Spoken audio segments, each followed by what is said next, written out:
এটা কোনো কাজ করলো? যা বাইরে কইলাম যে বার্গার খামু, বাইরে নিয়ে চলো, সে আমার আইনা দিল বন্ধুকে, এটা দিয়ে নাকি বার্গার বানাইতাম। তো আমি কি ভয় পাই নাকি? আমিও ভাবলাম যে আচ্ছা ঠিক আছে, আজকে তাহলে বার্গার বানাই খাই, যেহেতু প্রথমবার বার্গার বানাইতেছি, এর আগে কখনো আমার বার্গার বানানো হয়নি। ডিমটা ফার্স্টে ফাটাই নিলাম, ডিমটা ফাটাইতে গিয়ে একটা হয়ে গেল আকাণ্ড। তো যাই হোক, এটার মধ্যে দিয়ে দিলাম রসুন, মেয়োনিজ, যেভাবে বানাইতে হয় ওইভাবেই বানাই নিলাম। আর এখনকার যে ইউটিউবের যুগ, মানুষ এখন কি পারে না, সব কিছুই পারে, কিন্তু প্রথম এক্সপিরিয়েন্স যে এমন হইব ভাই বুঝতে পারিনি।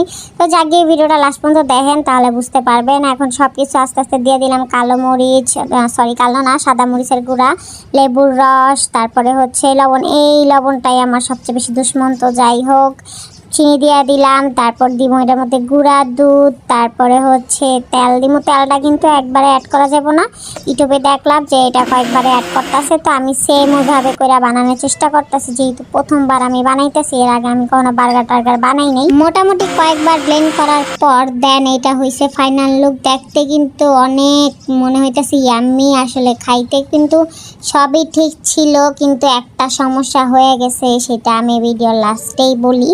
তারপর এটা একটু ফ্রিজে রাখলাম, যে একটু ঠান্ডা হইলে তারপর বার্গারের এটা ইউজ করবো।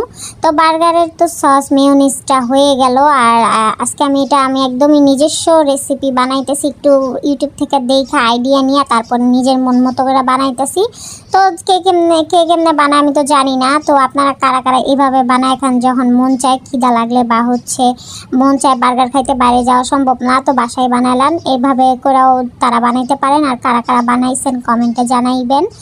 আর এখন এই যে হচ্ছে চিকেনের পিসগুলো, এখানে হচ্ছে মুরগির বুকের অংশটা নিছি, ওইটাকে ভালো মতো হচ্ছে কুচি কুচি করে এটাতে যত বাসার মশলা টশলা ছিল সব কিছু দিয়ে এটাকে ভাজা ভাজা করে নিচ্ছি। এটা আমি হচ্ছে বার্গারে ইউজ করবো। এটা হচ্ছে একদম শর্টকাট একটা হচ্ছে রেসিপি। তো আপনারা চাইলে হচ্ছে আলু দিয়ে কীভাবে ওই যে বানায় না, বার্গারের ভিতরে দেয় ওই টিকিয়া টাইপের না কি জানি কাবাব, ওইটা বানায় ইউজ করতে পারেন। তো আমি এটা শর্টই বানাই নিলাম, শর্টকাট একদম। তো রুটিগুলারে আমি এখন কাটটা নিমু। তো অনেক চেষ্টা করছি ভিডিওটা একাতে করার, কিন্তু হইল না। শেষমেশ আমার ভিডিও যে সাহায্যকারী তাকে আমি নিয়ে আসলাম, আর কেউ না, আমার হচ্ছে প্রাণ প্রিয় স্ট্যান্ড। এই স্ট্যান্ডের রাইখা আমি এখন ভিডিওটা করতেছি।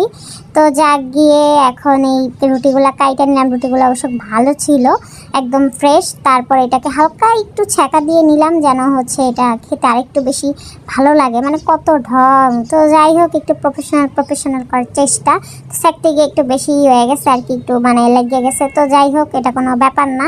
এটার মধ্যে এখন আমি মেয়োনিজ দিয়ে দিলাম। তো বার্গার বানাইতে আসলে একটু সহজই, খালি মেয়োনিজটা নিয়েই সব প্যারা। আর আমার ভয়েস দিতে গিয়ে আর যদি ব্যাকগ্রাউন্ডে কোনো মিউজিক টিউজিক হয়, তার জন্য আগেই সরি বলে নিতেছি।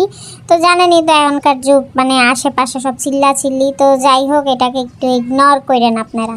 তো এটার মধ্যে টমেটো, পেঁয়াজ, তারপরে হচ্ছে একটু হচ্ছে টমেটো কেচাপও দিয়ে দিলাম। তো খাইতে কিন্তু ভালোই লাগে কেচাপ দিলে। তারপর এই বাকি যেই রুটির অংশটা ছিল, এটার মধ্যে আমি মেয়োনিজটা দিয়া আবার এটা দিয়ে দিলাম। যাক, আমার বার্গার রেডি।